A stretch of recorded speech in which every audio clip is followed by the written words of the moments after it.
Say you've determined your strategy and you've identified the work that has to be done to execute on that strategy. What next?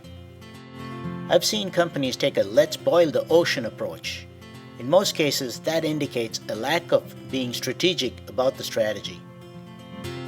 Here's a simple approach. Consider this space. Along one axis, you have the value the work adds, perhaps to improve the customer experience, perhaps to save operational costs, etc. This scale runs from low value to high value. On the other axis, let's say we plot the complexity of execution. This refers to the resources required to execute the work while considering the existing processes and systems in place. This scale runs from a low complexity to high complexity. If you take all the work identified and plop it into one of these four quadrants, you've segmented your work. So the first things you would want to work on is the high value, low complexity work, because that's going to give you the greatest returns with relatively low effort. Then you would move on to high value, high complexity space and tackle those. These, though complex, will provide high value.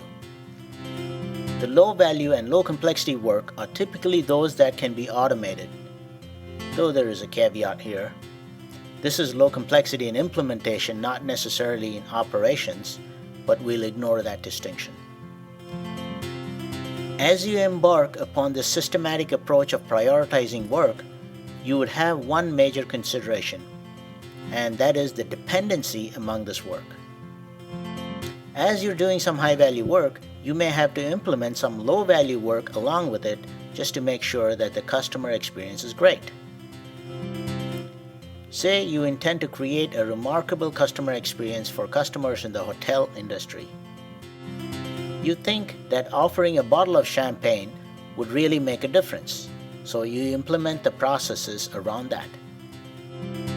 However, along with it, you'll have to ensure that the check-in process meets the minimal standards, because the customer is never going to appreciate the champagne if the check-in process was cumbersome.